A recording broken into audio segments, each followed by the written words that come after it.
Buen día. ¿Ustedes saben lo que es el miedo escénico? Es el conflicto que tiene el que está en el escenario por permanecer en él y no salir corriendo por la puerta. Quizás tiene que ver con una experiencia traumática vivida hace 15 días, en un cumpleaños de 50, con el pastor Miguel, de un amigo. Vieron que los cumpleaños traen a alguien que hace un show, generalmente. Trajeron a una señora que cantaba en portugués. Y yo quedé a 20 centímetros de la señora. Y yo digo, estoy frito. Empezó a llamar a unos, a otros, y en un momento me agarra y me dice, vení a cantar vos. Alcancé a manotearlo a Miguel y dije, no me dejes sola en esta, y lo llevé al escenario. Y cantamos Rosa, Rosa. Nuestras esposas nos filmaron y desde ese momento nos amenazan con publicar en Facebook el video si no hacemos lo que quieren. Así que bueno, ayer mientras estaba preparando, terminando y poniendo en juego frente al Señor esta sensación de nerviosismo, me dijo, si cantaste Rosa, Rosa, vas a poder estar bien. Bueno, quiero comenzar contándoles una anécdota de la historia. Ustedes saben que en 1919 había un periodista norteamericano que se llamaba John Reed, que escribió un libro que se tituló 10 días que conmovieron al mundo. Y él hacía referencia a los sucesos ocurridos en octubre de 1917 en la Rusia post-zarista, que se transformaría en la Rusia comunista. Y él nos cuenta en su pormenorizada crónica cómo en pocos instantes puede cambiar la historia y afectar ese hecho inicial a toda la humanidad y al decurso del tiempo. Muchas veces en nuestra vida también pasan cosas repentinas que cambian el curso de ella y que a veces nos afectan para bien o para mal durante mucho tiempo. Pues bien, hoy estamos en Domingo de Ramos, estamos dando inicio a lo que yo diría los 7 días que sacudieron la historia de la humanidad, que culminan en el Domingo de Resurrección, y que a diferencia de los sucesos de San Petersburgo, sus efectos no duraron 75 años. Ustedes se acuerdan que la Unión Soviética se disolvió en el año 1991, sino que ya lleva más de 2000 años. Y también, a diferencia de aquellos, en su momento pasaron desapercibidos, no fue un hecho que motivó las cámaras de televisión, los historiadores de la época. Pero hoy, más de 2000 años después, en todo el mundo se conmemora este día y los sucesos de esta semana, y sucesos que nos han afectado a nosotros como ningún otro suceso y a millones de personas a lo largo de nuestro tiempo y de toda la historia desde ese momento para acá. Por eso he sentido de parte del Señor de tratar hoy el tema de la redención, que es el centro del mensaje cristiano. Es un concepto que se entrelaza con el de expiación, pero tienen sus sutiles diferencias que se complementan en ver el modo de ver la relación con Dios y con nosotros mismos.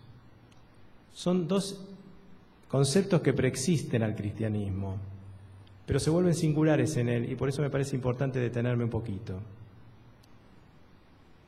La expiación es la remoción de la culpa o pecado a través de un tercero. El concepto de expiación surge en las culturas antiguas y de la manera que éstas se relacionaban con la idea de los dioses con los cuales se relacionaban, donde eran dioses que estaban lejos de los hombres y el hombre era pecador y cometía errores. Entonces había que reparar el honor de ese dios a través de sacrificios, generalmente de animales. Y también las mitologías hablan de que los dioses gastaban mucha energía, los dioses griegos sobre todo, en sostener al mundo, y reclamaban un pago de parte de los hombres en forma de sacrificios y ofrendas. El derramamiento de sangre de un animal ocupaba simbólicamente el lugar de los propios seres humanos. La sangre derramada calmaba la ira del Dios y restauraba su honor. Por un tiempo se pagaba la deuda y el pueblo, la familia o el grupo, la sociedad se liberaban de las represalias de este Dios. Y en algunas, ustedes recordarán que se requería el sacrificio de una persona, de un ser humano. Las culturas precolombinas apartaban, creo que los aztecas, apartaban durante un tiempo a una persona que elegían del pueblo y lo preparaban para el sacrificio ante el Dios de ellos. También vemos esto un ejemplo en la Biblia, en el libro de los jueces, donde uno de los jueces, Jefté, contento por las victorias, dice: voy a ofrecer en holocausto al primero que se me cruce en el camino cuando llegue a mi casa. Resulta ser que la primera que se le cruzó en el camino fue la única hija que tenía. Y bueno, se suscitó toda una situación dramática en relación a esto del sacrificio humano. O sea, la expiación tiene que ver con las demandas de la divinidad y la insuficiencia humana. También nuestro Dios, con el pueblo de Israel en el Antiguo Testamento, estableció un sistema de sacrificios expiatorios, rituales, que se llevaban a cabo en el templo en determinadas fechas del año. A diferencia de otras religiones contemporáneas al pueblo de Israel, estos sacrificios eran el resultado de un pacto establecido entre Dios y su pueblo. Y buscaban, en mi opinión, crear por lo menos tres cosas en el pueblo. En principio, recordarnos la presencia de Dios en nuestras vidas y nuestra responsabilidad hacia Él, que es permanente, y hacia nuestros semejantes. También tenía la función de ayudar a regular la impulsividad humana, egoísta, generada por el pecado, poniéndole límites a esto. Y después también tenían el sentido de aliviar la culpa. Cuando terminaba el sacrificio, la persona era limpiada y volvía a la comunión de todos los hermanos. Ahora bien, en el Nuevo Testamento existe un cambio radical, porque la figura expiatoria se trastoca y es Jesús con su muerte el sacrificio que salda nuestra deuda eterna como individuos y también como humanidad con Dios. O sea, ocurren en el cristianismo dos hechos extraordinarios para la historia del mundo y de las religiones. En Cristo la humanidad y la divinidad se unen en su persona y es entonces Dios mismo encarnado quien se entrega por los humanos pecadores en lugar de los humanos pecadores entregarse por Él. A partir de la muerte de Jesús, la historia cambia y se da la maravillosa paradoja de que Dios se sacrifica a sí mismo por los hombres, para que los hombres no tengamos que sacrificarnos nunca más por ningún Dios. O sea que somos libres para siempre de todo vasallaje, a pesar de lo cual nos encanta caer una y otra vez en manos de nuevos dioses abrumadores que toman nuestra vida a cambio de nada. Y aunque hoy suela no tener rostro y no haya templos donde adorarlos como antes, quizás tienen otros nombres que les podemos poner, por ahí dinero, poder, éxito, juventud, vieron que todos quieren ser jóvenes, felicidad, belleza, drogas, sexo, consumismo, o el nombre que cada uno de nosotros pueda ponerle a aquello que nos oprime o que nos roba la vida, ocupando el lugar del verdadero Dios.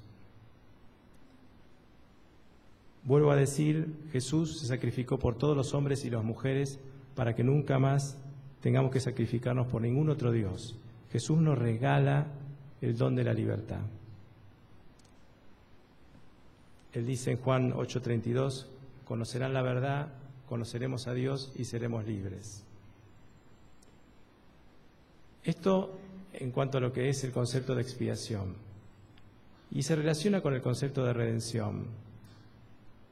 Poneme la primera. La redención tiene, vamos a leerlo en 3 idiomas. Este es en el latín, que es una palabra diferente a la expiación, que significa re de nuevo y emere, que es comprar de nuevo. Es más relacionado con la nueva oportunidad que Dios le otorga a la humanidad, a cada uno de nosotros, con nuestros pecados, con nuestras angustias, y es también un mensaje de libertad y de liberación, que nos conecta con la idea del Dios libertador de Israel, de su pueblo doliente y oprimido, de un Dios cercano a cada uno de nosotros. En el idioma original del Nuevo Testamento, que es el griego, es el siguiente, esa palabra rara que hay ahí arriba, que se pronuncia apolustrosis, redención, y quiere decir acción de liberar, ruptura de la esclavitud y de toda clase de mal. La redención es un rescate pagado por nuestra libertad. En hebreo, el término, por ahí alguno me corrige, pero está relacionado con un término que se pronuncia hueula, que es libertad de la existencia. O sea, el acto redentor de Dios es un acto de liberación, de ruptura de las cadenas que nos aprisionan. Tiene que ver con el pago de un rescate, como pasa cuando aparece un secuestro. Vieron que el otro día veía una película que en México se pagan seguros contra secuestro. Entonces, si a uno lo secuestran, es como si chocara el auto. Tiene que recurrir al seguro y le dan el rescate. La redención es un rescate pagado por nuestra libertad en la persona de Jesucristo. Pero también yo veo en la cruz, en el acto de Jesús de entregarse por nosotros, un puente que se establece entre el cielo y la tierra, una muerte que implica reconciliación, dada por la entrega amorosa de Jesús, que nos conecta y nos demuestra la voluntad permanente del Señor de relacionarse con nosotros. Jesús predica un mensaje de liberación y de reconciliación, a pesar del cual solemos reflexionar sobre ellos, enfatizando más en la culpa humana que en la bondad divina. A veces ponemos la mirada más en nosotros mismos que en Dios. La naturaleza humana es algo que nos abarca, nos trasciende a todos nosotros, que no elegimos cómo nacer, dónde nacer, en qué época, en qué circunstancias nos tocan de la vida, que tenemos una naturaleza caída que nos trasciende y que además cometemos errores intencionados o no intencionados.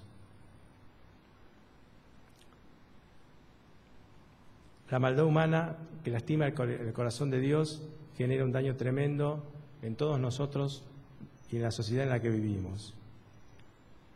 Dios es un Dios justo, pero además de buscar la satisfacción por la culpa humana en la figura del sacrificio de Jesús, Jesús nos revela a un Dios que es Padre y que como todo padre busca el bien de sus hijos, de los que ama. Entonces ya no está priorizando el castigo, sino está priorizando la reanudación de las relaciones rotas. Es un Dios que se nos revela en Jesús como un Dios que ama, que se vuelve vulnerable frente a los hijos que somos nosotros.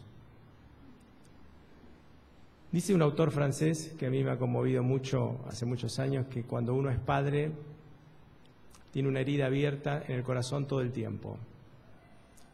Es vulnerable frente a lo que los hijos hagan. Como hijos, por ahí no nos preocupa tanto qué le pasa a nuestros padres, pero como padres tenemos esa mirada permanente acerca de cómo están, cómo les va, qué hacen, y todo lo que les pase nos afecta profundamente. Dios tiene el corazón abierto para nosotros. Por eso yo creo que el sentido de un Dios ofendido y acreedor, que tantas veces se enfatizó en la historia, pierde terreno frente a aquel que vislumbramos en el Evangelio, que se vincula con el concepto de la redención, un Dios redentor, libertador y Padre. Poneme el siguiente. Jesús en la sinagoga se para, lee el libro de la ley y lee este texto. que tiene que ver con lo que les estoy tratando de compartir. El Espíritu del Señor está sobre mí, por cuanto me ha ungido para anunciar las buenas nuevas a los pobres.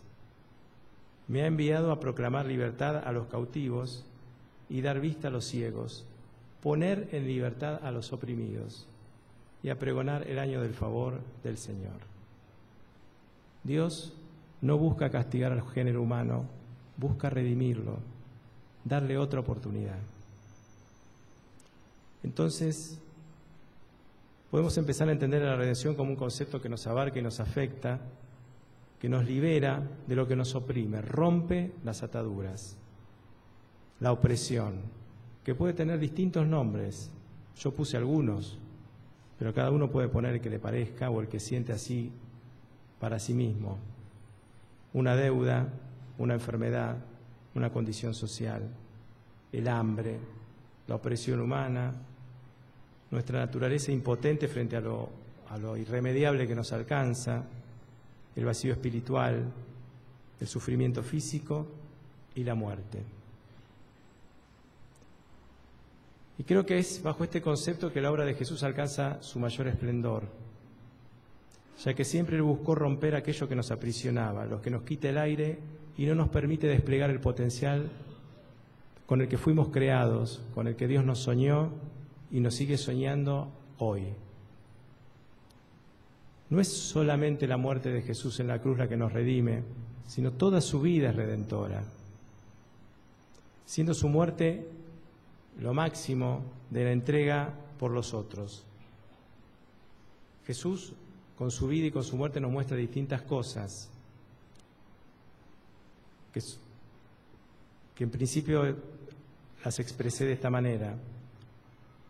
Nos redime de la culpa ante Dios, ante los hombres y ante nosotros mismos. Muchas veces jueces más duros o bastante duros de todo lo que nos pasa, por lo que hicimos mal sin buscar, por lo que hicimos mal a propósito, Él cargando sobre sus hombros todo el peso de la humanidad sufriente y culpable.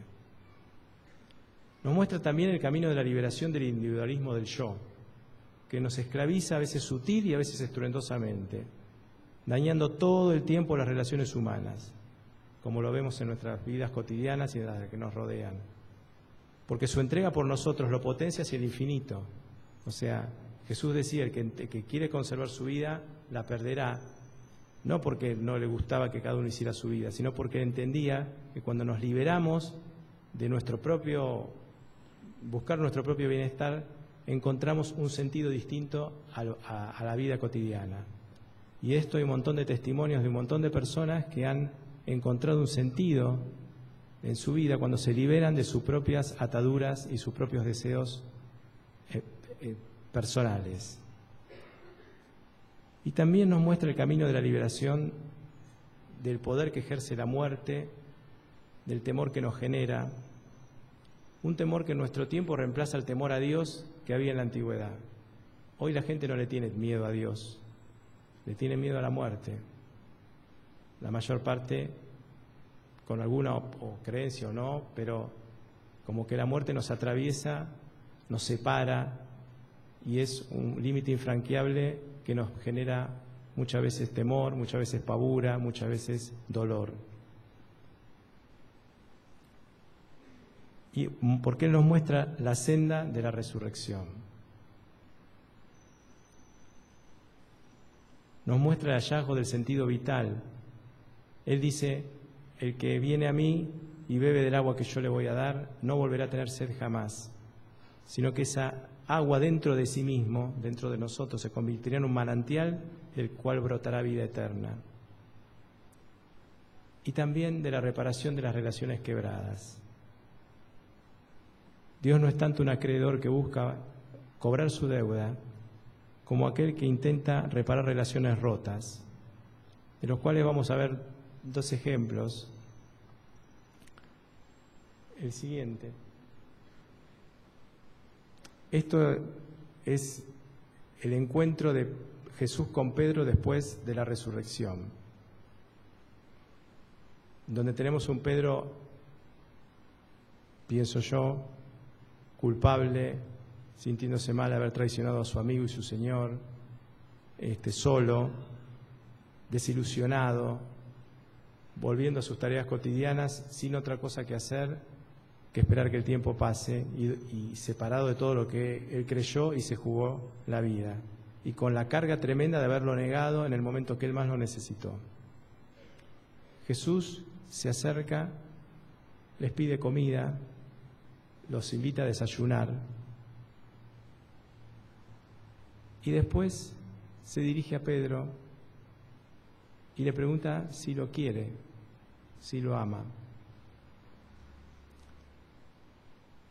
Y le dice: apacienta mis ovejas. ¿Qué hace Jesús? No solo lo perdona, sino que lo restaura como pastor de su iglesia naciente, porque le da un mandato frente a todos los demás que estaban ahí.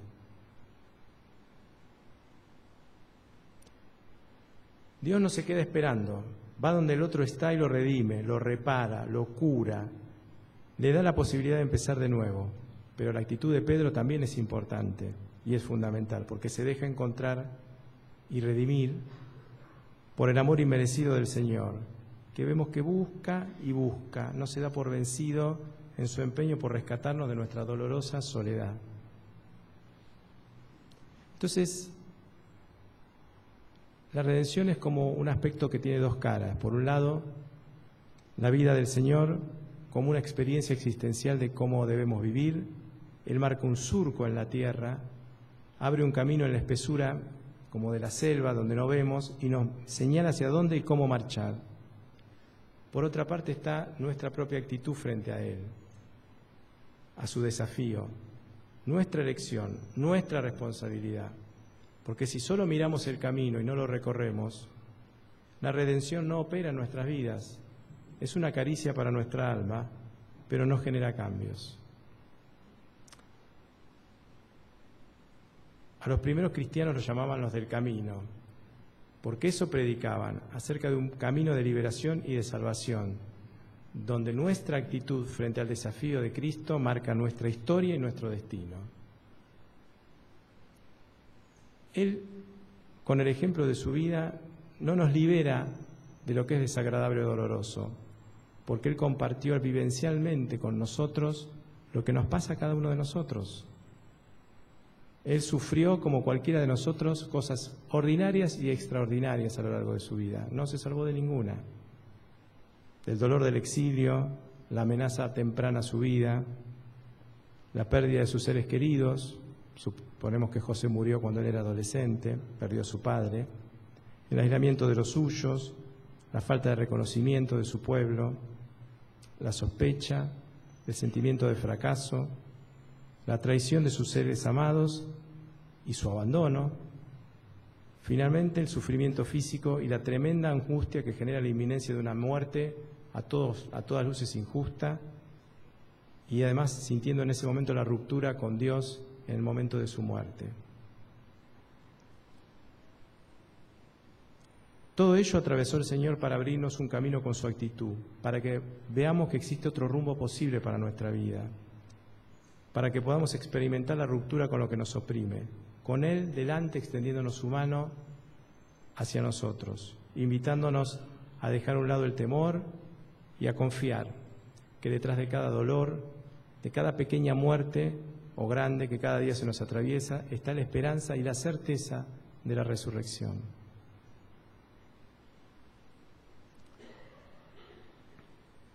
Decíamos que Dios es Padre, que Jesús nos revela a Dios como Padre. Y me parece que la parábola, por lo menos la que a mí más me conmueve de la Biblia, es la parábola del Hijo Pródigo, que algunos dicen que debería llamarse del Padre Amante. Es un maravilloso ejemplo de redención. Poneme la siguiente.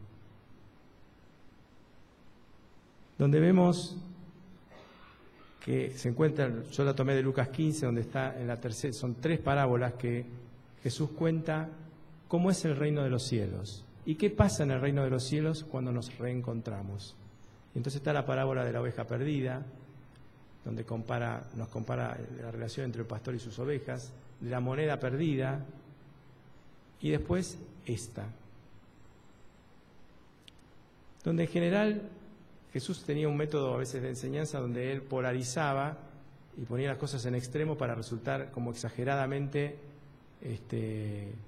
confrontativo, digamos, y que nos podamos entender. La figura del hijo es todo lo malo que puede ser un hijo. Le pide la herencia, se va al extranjero, se desentiende de la familia, termina en la miseria, gastándose el dinero con mujeres y juegos. O sea, si uno puede imaginar un hijo peor, este era el hijo pródigo. Y me parece que lo pone como contraste para destacar la actitud del padre. Nosotros a veces le prestamos más atención a la actitud del hijo que a la actitud del padre, que lejos de fijarse en la solicitud del perdón, está encantado con el reencuentro de su hijo. Y antes de que éste pueda empezar a hablar,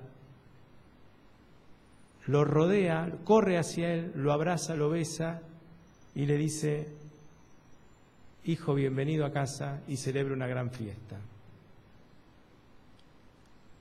Nosotros, como habitantes del siglo XXI, sentimos mucha empatía por esta actitud del padre, porque probablemente es lo que nosotros haríamos, pero en el siglo I no.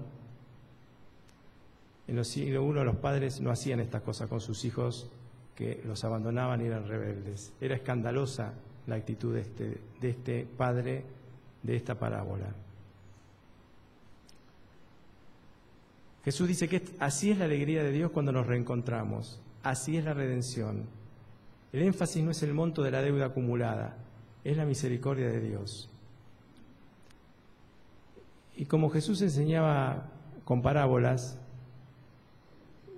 yo tuve la sensación de que era importante incluir una historia que ocurrió en este año en Perú, donde hay un padre que reencuentra a su hijo después de 20 años de haberlo perdido.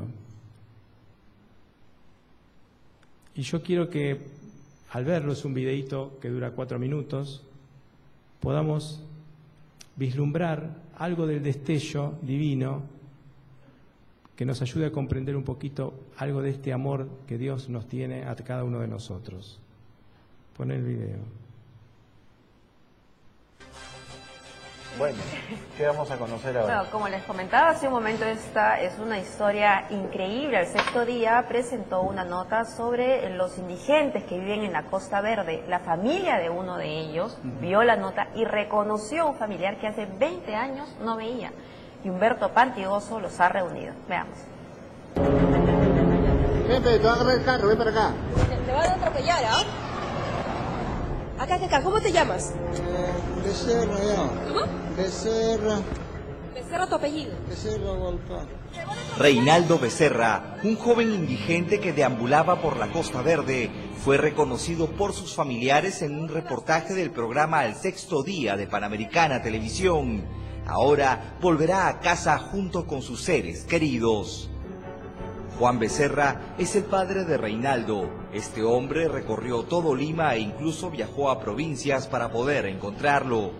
Para que me puedan colaborar de búsqueda a mi hijo. Los acompañamos en su búsqueda. Teníamos referencias de que lo habían visto por la bajada Marbella en Magdalena del Mar. ¿Ves? Sí, tienen que dar vuelta.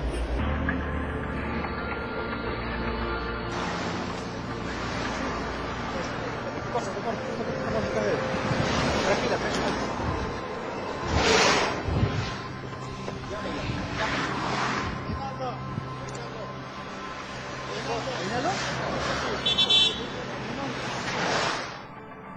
Y así se dio el emotivo reencuentro.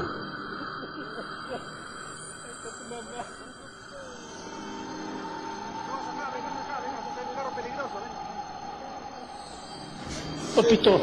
Ahí está su hijo. Ahí está su hijo, señor.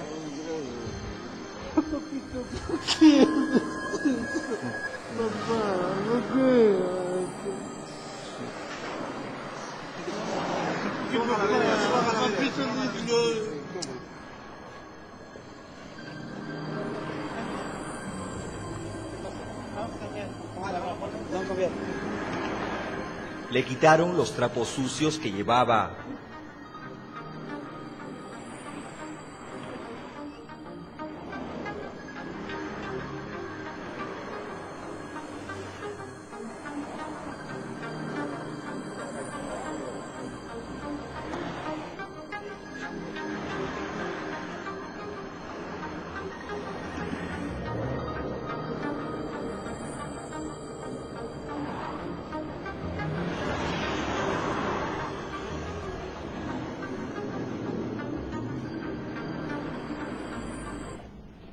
Lo llevamos a su casa de Caraballo.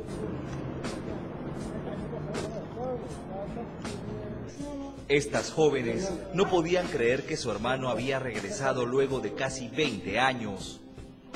Lo bañaron y lo alimentaron. Muy bien, muy bien. También llegó una torta. Estoy contento. Siempre el Señor me ha bendecido. Yo tenía mi fe. Siempre voy a encontrar y encontré. Su hijo ha vuelto a nacer. Vuelto a nacer mi hijo. Esta familia ha vuelto a sonreír. Fueron casi 2 décadas de tristeza e incertidumbre que llegaron a su fin. Ahora, Reinaldo está en casa, lejos del olvido y la soledad. ¡Bienvenido, Reinaldo!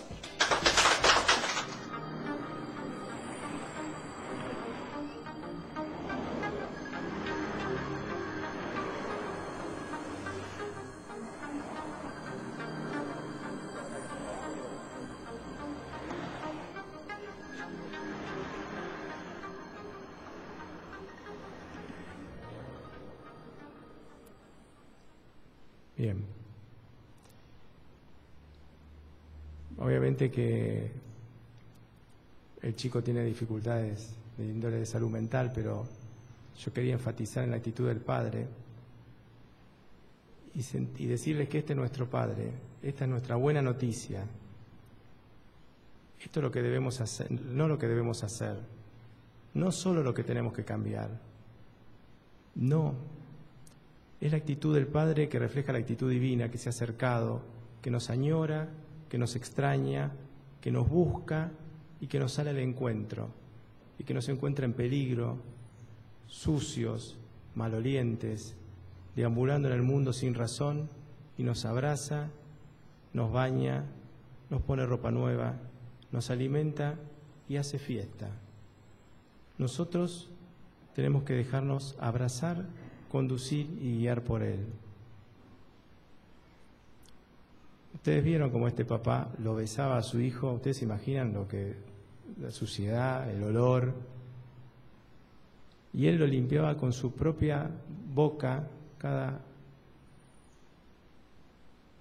Ese es su nombre. Nosotros creemos en un Dios que tiene mucho amor para cada uno de nosotros. Y este proceso no es estático, sino dinámico, porque Él nos vuelve a abrazar y a limpiar y a alimentar cada día, como cada uno de nosotros hacemos con nuestros hijos cuando son pequeños. Tenemos que estar con Él, pasar tiempo con Él. Esta es la buena noticia. Evangelio significa buena noticia. Esto es el centro de lo que Jesús vino a decirnos. No lo olvidemos, no caigamos en la religiosidad humana que enfatiza permanentemente en lo que nosotros tenemos que hacer, como el hijo mayor de la parábola del hijo pródigo, ¿se acuerdan? Que estaba tan pendiente de los deberes que había perdido la alegría del encuentro y que en su cabeza se había aislado y no podía disfrutar de la relación con su padre porque hacía todo lo que él sentía que eran sus deberes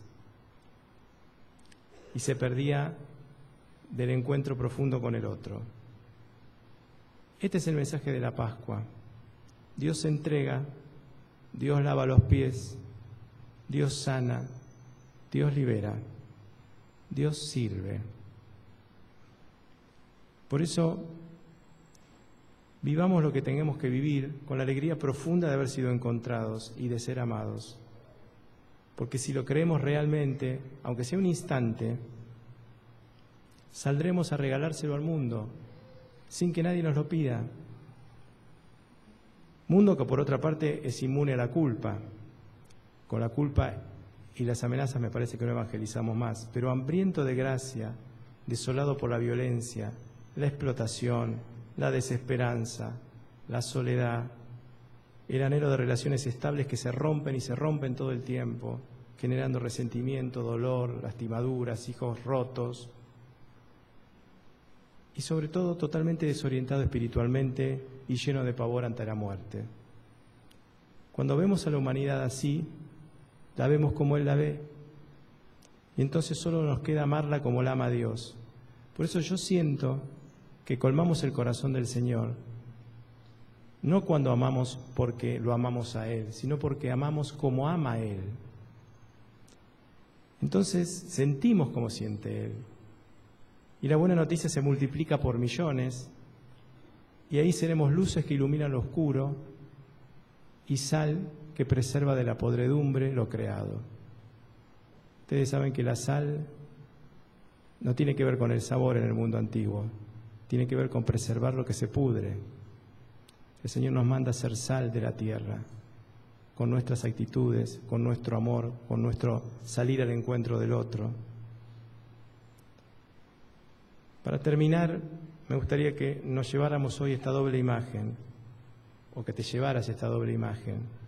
Jesús entregándote su vida para que seas libre, rescatándote de la opresión de la esclavitud, y también llevarte la imagen de este Padre de los cielos, cuyos brazos nos buscan cada día, y si lo dejamos, nos rodean, y sin importarle cómo estamos, nos abraza con ojos húmedos, y nos dice: hijos, bienvenidos a casa. Hagamos una fiesta. Celebremos nuestra cotidiana reconciliación. Y caminemos juntos todos los días de aquí a la eternidad. Muchas gracias.